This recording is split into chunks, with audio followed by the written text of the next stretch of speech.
తిరిగి బీసీఎన్ న్యూస్కి స్వాగతం. కోనసీమ తిరుమలగా వర్ధిల్లుతున్న వాడపల్లి శ్రీ వెంకటేశ్వర స్వామి ఆలయంలో గురువారం ప్రత్యేక పూజలు వైభవంగా నిర్వహించారు. మంగళ వాయిద్యాల శ్రీ స్వామి అమ్మవార్లకు మేలుకొల్పి సేవను నిర్వహించిన అనంతరం ఐశ్వర్యలక్ష్మి హోమాన్ని జరిపించారు. అర్చకులు శ్రీ స్వామి అమ్మవార్ల వసంత మండపంలో అష్టోత్తర పూజలు నిర్వహించగా ప్రత్యేక అలంకరణలో ఉన్న స్వామిని దర్శించుకుని భక్తులు తరించిపోయారు.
వైద్య రంగంలో చోటు చేసుకుంటున్న సాంకేతిక విప్లవం, రోబోటిక్ శస్త్రచికిత్సలు, మినిమల్లీ ఇన్వాసివ్ విధానాలు, క్లిష్ట పునర్నిర్మాణ శస్త్రచికిత్సల వంటి అత్యాధునిక సేవలను గోదావరి జిల్లాల ప్రజలకు మరింత చేరువ చేసేందుకు యశోద హాస్పిటల్స్ నడుం బిగించింది.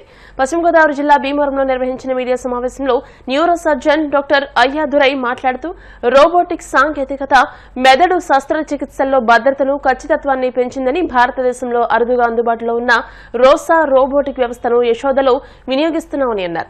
శస్త్రచికిత్స మొత్తం సమయంలో ఈ రోబోటిక్ వ్యవస్థ న్యూరో సర్జన్ కు జీపీఎస్ మాదిరిగా నిరంతరం మార్గనిర్దేశం చేస్తుందని అన్నారు. సర్జికల్ గ్యాస్ట్రోఎంట్రాలజిస్ట్ డాక్టర్ కోన లక్ష్మీకుమారి మాట్లాడుతూ మినిమల్లీ ఇన్వాసివ్ రోబోటిక్ సర్జరీలు రోగులకు కొత్త ఆశలు కల్పిస్తున్నాయని అన్నారు. యూరాలజిస్ట్ డాక్టర్ కౌశిక్ అమంచర్లా మాట్లాడుతూ కిడ్నీ, ప్రోస్టేట్, మూత్రాశయం, మూత్రనాళాలకు సంబంధించిన క్లిష్ట వ్యాధులకు రోబోటిక్ సాంకేతికత కొత్త అవకాశాలకు తెరతీస్తుందని అన్నారు.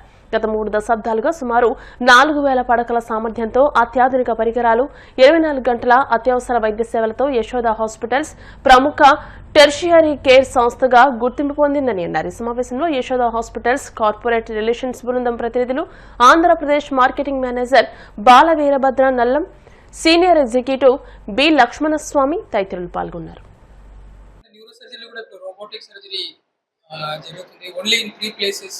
ఇండియాలోనే 3 ప్లేసెస్లోనే జరుగుతుంది. ఒకటి AIIMS Delhi, second in Amrutha institute Cochin, third ఇక్కడ Yashoda hospital సికింద్రాబాద్లోనే. All over India we have the neuro surgery specific robot. అది ఎలా హెల్ప్ చేస్తుందంటే చాలా డీప్ సీటెడ్ లీషన్స్, బ్రెయిన్ లోపల ఉన్న లీషన్స్ అన్ని ఈ హోల్ తోటి రోబోట్లో ప్లాన్ చేస్తే సేఫ్గా మనకు లీషన్స్ దగ్గర తీసుకుని వెళ్తుంది. And without causing any additional damage surgery కూడా చేయొచ్చు. లైక్ డీప్ సీటెడ్ బ్లీడింగ్ అని ఒక చిన్న ట్యూబ్ రిట్రాక్టర్ లాగా పెట్టి పక్క ఉన్న బ్రెయిన్ ఏమో డ్యామేజ్ అవ్వకుండానే ఇవన్నీ ట్యూమర్స్ మళ్ళీ ఇమోటోమా కూడా రిమూవ్ చేయొచ్చు. దెన్ స్కల్ బేస్ ట్యూమర్స్ అని చెప్తాం. బ్రెయిన్ కింద బోన్లో అటాచ్ అయి ఉన్న ట్యూమర్స్, అది ముక్కు నుంచే చేయొచ్చు, ఫ్రంట్ నుంచి బ్యాక్ సైడ్. ఇనిషియల్గా లైక్ అన్ని ట్యూమర్స్ అని ఓపెన్ చేసి చేయాల్సి ఉంది.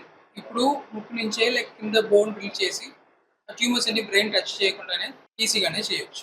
తర్వాత పార్కిన్సన్స్ డిసీజ్కి డీప్ బ్రెయిన్ స్టిమ్యులేషన్ అని చెప్తాము. అది మెడిసిన్స్ ఒక టైం వరకు అది ఎఫెక్ట్ అవుతుంది. దాని తర్వాత లైక్ ఈ సర్జరీ చేశానే లైక్ పేషెంట్స్కి లైఫ్ లాంగ్ ప్రాబ్లమ్. పొట్టకి సంబంధించిన వ్యాధుల్లో సర్జికల్ డివిజన్ చూస్తాను. దాంట్లో నేను రోబోటిక్ సర్జరీలోని ఎక్స్పీరియన్స్ ఉంది. సో రోబోటిక్ సర్జరీ వల్ల మనకి పొట్టలో వేరే అవయవాల్లోని ఆపరేషన్స్ చేయడానికి మనకి ఇంకా సులువుగా చేయొచ్చు. ఎందుకంటే పొట్టలో చాలా అవయవాలు పెద్ద రక్తనాళీలకి దగ్గరలో ఉంటాయి.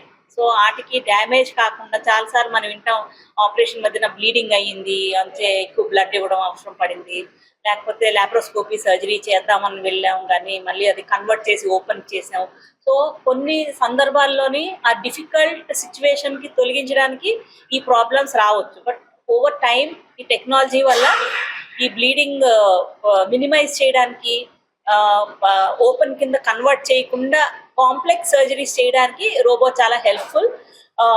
సో దాంట్లోని పొట్టలోని మనకి పేగుల మీద కానీ, లివర్ మీద కానీ, ప్యాంక్రియాస్ మీద కానీ, అలాగే ఊబకాయంతో బాధపడుతున్న వాళ్ళకి ఊబకాయాలు చేసే ఆపరేషన్, అదర్వైజ్ ఊబకాయంతో బాధపడుతున్న వాళ్ళకి ఇతర ఆపరేషన్లు కూడా మామూలుగా వెయిట్ వల్ల చాలా ఇబ్బంది సర్జన్ కి. ఎందుకంటే వెయిట్ వల్ల పొట్ట కండరాలు మనకి ఈజీగా మెత్తగా మనకు ఉండవు, వాటికి ఆపరేషన్ చేయడానికి మనకు అడ్డుపడుతుంటాయి.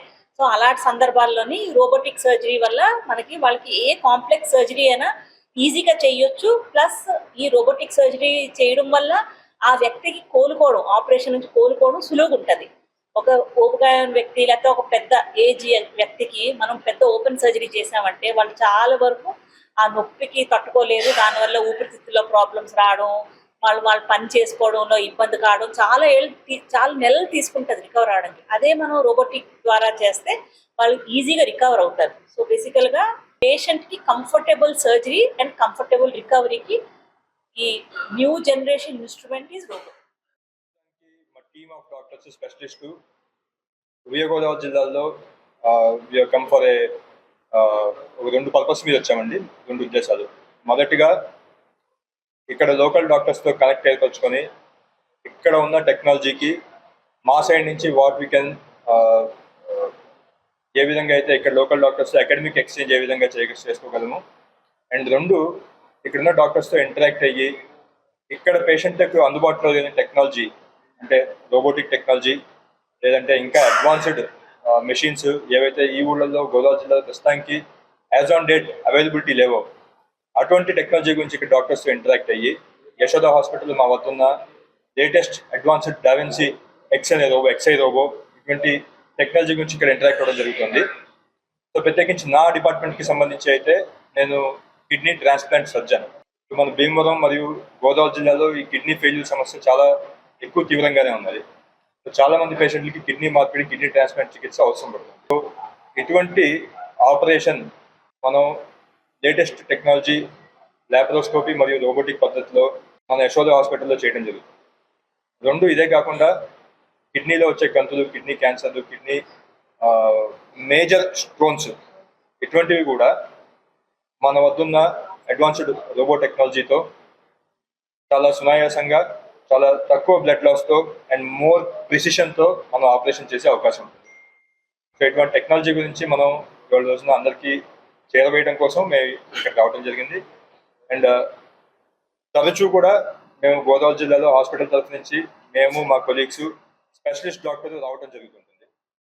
గ్రామీణ పేదలకు పట్టెడన్నం పెట్టిన మహాత్మా గాంధీ జాతీయ గ్రామీణ ఉపాధి చట్టాన్ని కొనసాగించాలని, గ్రామీణ పేదలకు అన్యాయం చేసే వీబీజీ రామ్జీ పథకాన్ని రద్దు చేయాలని ఆంధ్రప్రదేశ్ వ్యవసాయ కార్మిక సంఘం జిల్లా ఉపాధ్యక్షుడు ఏ రవి డిమాండ్ చేశారు. పశ్చిమ గోదావరి జిల్లా పోడూరులోని ఎండీఓ కార్యాలయం వద్ద సంఘం ఆధ్వర్యంలో ఉపాధి శ్రామికులు చేసిన ధర్నాలో ఆయన పాల్గొని మాట్లాడారు. గ్రామీణ సంపన్నుల ఒత్తిడి మేరకు ఇప్పటి వరకు ఈ పథకానికి తూట్లు పొడిచారని అన్నారు. నేటి నుంచి పూర్తిగా పని హక్కుగా ఉన్న ఈ చట్టాన్ని రద్దు చేసి పని కోసం భిక్షం దేహి అని అడుక్కోవాల్సిన స్థితిలో నూతన వీబీజీ రామ్జీ పథకాన్ని రూపొందించారని అన్నారు. ఈ ధర్నాలో వివిధ ప్రజా సంఘాల నాయకులు పిల్లి ప్రసాద్, ఎస్ వెంకటేశ్వరరావు, మల్లెల గణపతి, బొంతు శ్రీను, భవానీ, శ్రీలక్ష్మి తదితరులు పాల్గొన్నారు. వ్యవసాయ కార్మిక సంఘం ఈరోజు దేశవ్యాప్తంగా పేదల కడుపు కొట్టే వీబీజీ రామ్జీ పథకాన్ని ప్రవేశపెట్టి అమలు చేస్తున్నారు. దీన్ని రద్దు చేయాలి. 2005 నుంచి పేదలకి పట్టెడు అన్నం పెట్టినటువంటి మహాత్మా గాంధీ జాతీయ గ్రామీణ ఉపాధి హామీ చట్టాన్ని కొనసాగించాలని మేము డిమాండ్ చేస్తూ ఉన్నాం. అలాగే ఇప్పటికే వ్యవసాయం పనులు ఇంకా పూర్తిగా తగ్గిపోయినాయి. అందువల్ల 200 రోజుల పనులు చూపించాలని సుప్రీంకోర్టు చెప్పినట్టుగా 600 రూపాయల వేతనం ఇవ్వాలని చెప్పి మేము కోరుతా ఉన్నాం. అలాగే పని ప్రదేశాల్లో మంచినీళ్లు, టెంటు, మెడికల్ కిట్టు, పనిముట్లు ఇవన్నీ కూడా గతంలో ఇచ్చారు. ఇప్పుడు అవన్నీ తొలగించారు. తిరిగి వాటిని పునరుద్ధరించాలని, దానికి తగిన డబ్బులు కేటాయించాలని మేము కోరుతా ఉన్నాం. అలాగే వీరితో పని చేయించేటువంటి మేట్లకి గతంలో 2 రూపాయలు ఇచ్చేవారు, దాన్ని 5 రూపాయలు చేస్తానని చెప్పి ఇప్పుడు మొత్తం ఎత్తివేశారు. వాళ్ళకి ఆ ప్రోత్సాహకాలు కొనసాగించాలని మేము కోరుతా ఉన్నాం. అలాగే ఇప్పుడు వీబీజీ రామ్జీ అనేది కేవలం పైనుంచి వచ్చే నోటిఫికేషన్ ఆధారంగానే పనులు చూపెడతారు. అది కూలీలకి దయాభిక్షగా మారుతుంది. అలా కాకుండా ఇంతకుముందు పని హక్కుగా ఉండేటువంటి మహాత్మా గాంధీ జాతీయ గ్రామీణ ఉపాధి హామీ చట్టం కొనసాగించడంతో పాటు గతంలో వాళ్ళ కేంద్ర ప్రభుత్వం 90% నిధులు కేటాయించాలి. అందుకు దేశవ్యాప్తంగా 3 లక్షల కోట్లు కేటాయించాలి. రాష్ట్రానికి మరొక 10,000 కోట్ల రూపాయలు అదనంగా కేటాయింపులు చేయాలి. తద్వారా కూలీలకి అన్నం పెట్టి పథకాన్ని కొనసాగిస్తున్నట్టు అవుతుంది. అలా కాకుండా కడుపు కొట్టే ఈ విబిజి రామ్జీ పథకాన్ని తక్షణం రద్దు చేయాలని ఈరోజు నిరసన వ్యక్తం చేస్తూ అన్ని ప్రభుత్వ కార్యాలయాల వద్ద ప్రజల ద్వారా ప్రభుత్వాలకు వినతిపత్రం అందజేస్తున్నాం. ఎక్కడైనా ప్రభుత్వం ఆ పద్ధతిలో ఆలోచించి మార్పులు చేయాలని చెప్పేసి మేము డిమాండ్ చేస్తా ఉన్నాం. వార్తలు ముగించే ముందు ముఖ్యాంశాలు మరోసారి. వాక్ స్వాతంత్రాన్ని దుర్వినియోగం చేయొద్దని డిప్యూటీ సీఎం పవన్ హెచ్చరిక.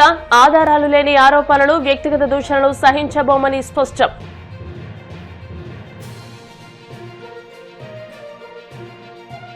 అనంతపురం సెంట్రల్ యూనివర్సిటీ తొలి స్నాతకోత్సవంలో పాల్గొన్న మంత్రి లోకేష్. ఉద్యోగాలు వెతికే స్థాయి నుంచి ఉద్యోగాలు సృష్టించే స్థాయికి ఎదగాలని యువతకు పిలుపు. సింగరాయకొండ ఎమర్జెన్సీ రన్వేపై అధికార యంత్రాంగం దృష్టి. ప్రమాదాలను తగ్గించేందుకు తక్షణ చర్యలు తీసుకోవాలని అధికారులకు ఆదేశించిన కలెక్టర్ రాజాబాబు.